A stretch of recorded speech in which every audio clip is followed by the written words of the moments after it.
Hey guys, hope you're having a great week. We have a lot to cover in this video, so I want to start out by talking about NXT and then go into the fallout from Super Showdown and Raw and SmackDown and how the title picture is looking right now going towards WrestleMania in Tampa, because we are right on that Tampa horizon and I am so excited. I can't believe that it's coming so quick and that I leave for Tampa at the end of the month. So we'll get right into it though. Let's start with NXT. We opened with a steel cage match, the first of two, and this was Dakota Kai versus Tegan Nox. And I was really hoping that these ladies would be able to pull this off and looked really good, and they did. They did not disappoint. They had a great match. They told a great story.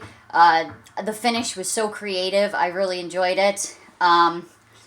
So that was a really great match. We then had a promo from Keith Lee, and out comes Cameron Grimes. And you guys know I'm very high on Cameron Grimes. I think he's amazing.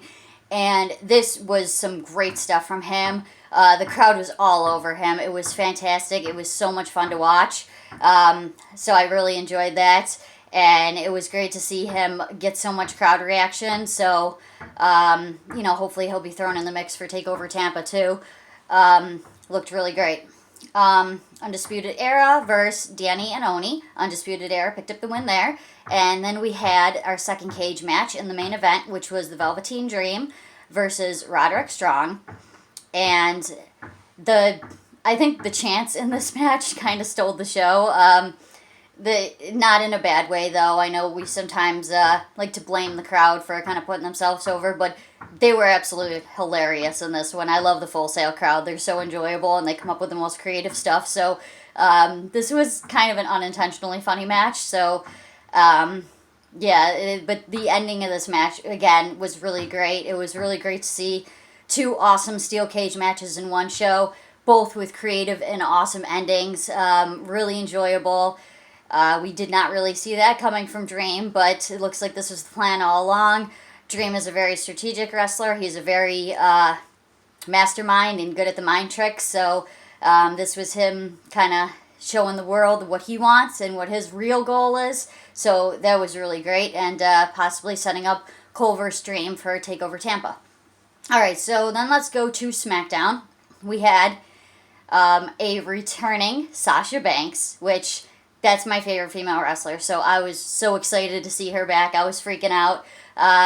Her versus Bayley versus Naomi and Lacey.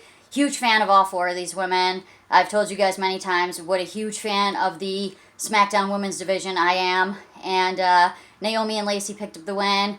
I really love this whole thing, and, welcome back Sasha. So that was really awesome. So then we seen some more stuff with Otis and his, the fallout from his unfortunate ending to his love story with Mandy Rose. So is Otis ready to move on from Mandy? Should he move on from Mandy? Should he give love another try? What do you guys think? Leave it in the comments section. Where do you think Otis goes from here? Do you think she's just a distraction for him? Or do you think that maybe true love will prevail? So I guess we'll see what happens there. Then we have a match set up for Elimination Chamber this Sunday, which is Braun Strowman versus Sami Zayn, Nakamura, and Cesaro.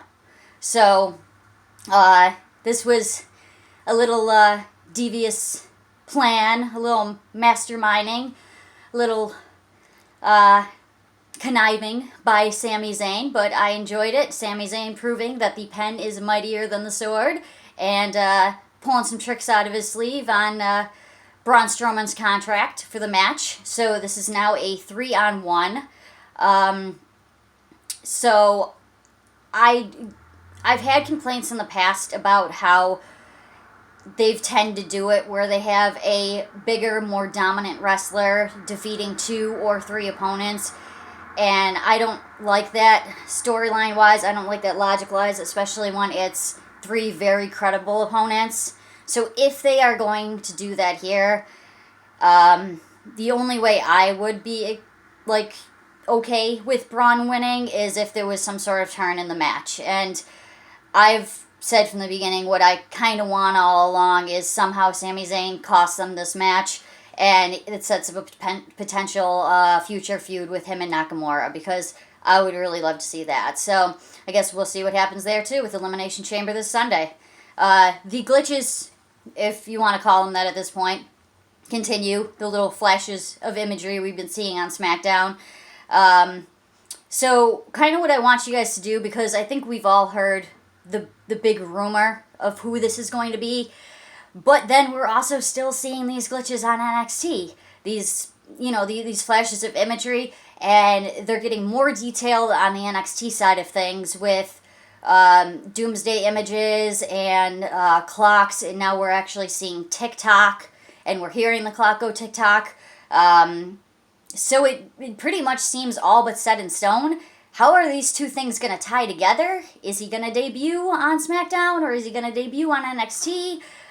So what I'd like you guys to do, in addition to leaving your comments on all of this below, is drop a unique name in the comment section. Because maybe this is another thing that WWE is doing, where it seems super obvious of who it's going to be, but maybe it isn't that person, and I'm just not naming him just because, just for people who watch this video but don't really want to be spoiled on who it potentially could be. But I do want your guys' feedback, so I want you guys to drop a unique name in the comment section of who you think this is going to be. So if somebody already mentions this person, mention somebody else, or mention a different way that you think they could go with this, a different way these two things tie in, or what your thoughts are on all this. So I think that would be a really fun thing to do.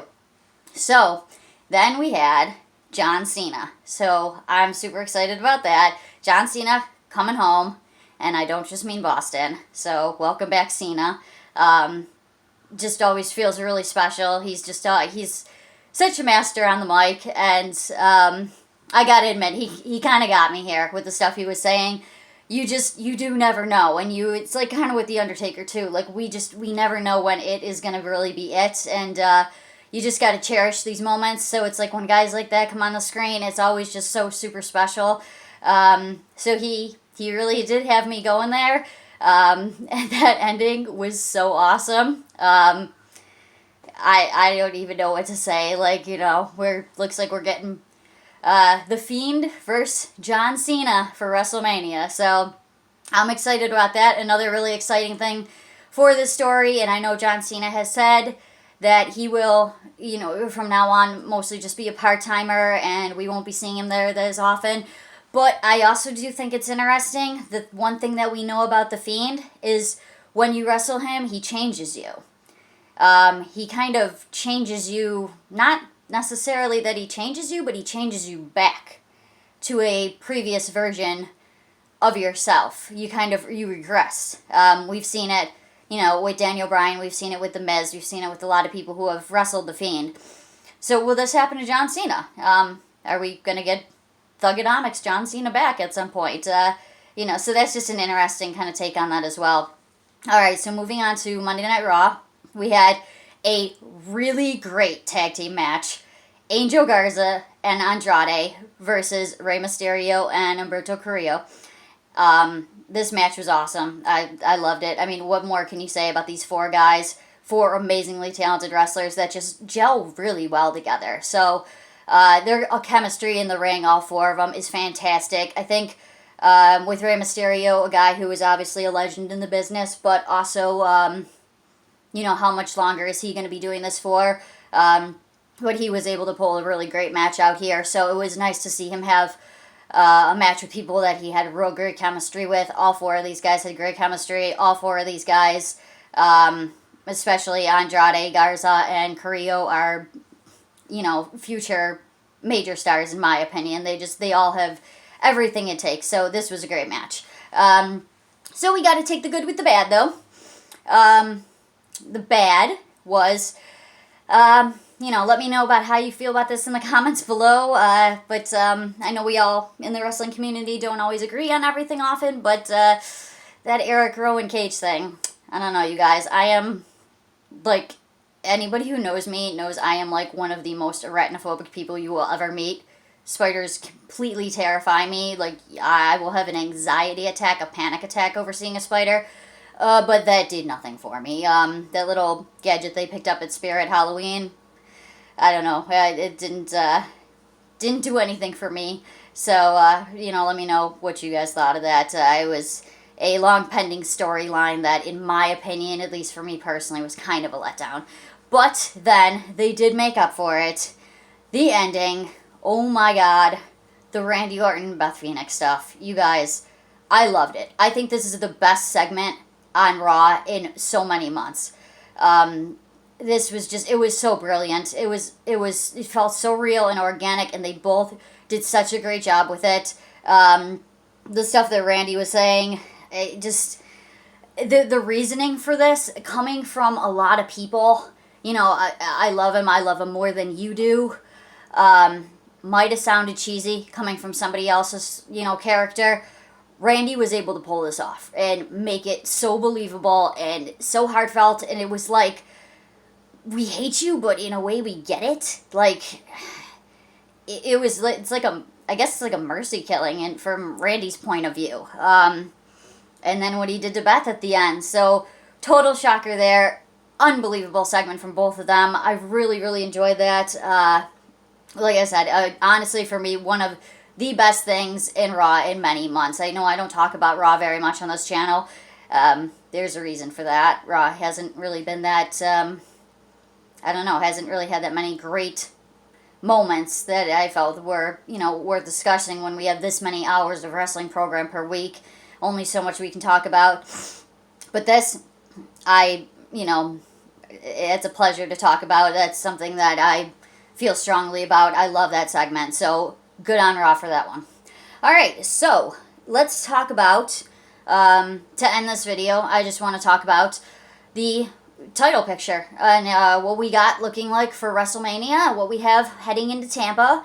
We are on the road to WrestleMania. We just have Elimination Chamber this weekend, and then we will be free and clear path straight towards Tampa, and I cannot wait. But, so yeah, with Super Showdown, obviously, there was a lot of negative fallout from that. First of all, I just want to talk about something not in the main title picture. The Good. My favorite match on that show was Bayley versus Naomi. I thought, obviously for historic reasons it was great, but also they had a really creative finish to their match, and that's two ladies that I always enjoy seeing have a great match. So, good on them for, bringing some positive energy there. Okay, so the bad Goldberg. Let's talk about it. All right, so there was a lot of backlash, a lot of fallout. Goldberg not just winning, but the way he won. That they chose to put the belt on another part-timer. They chose to put the belt on another, the guy that's not exactly a spring chicken. And the way that they chose to do it, The Fiend being so dominant, so superhuman, indestructible.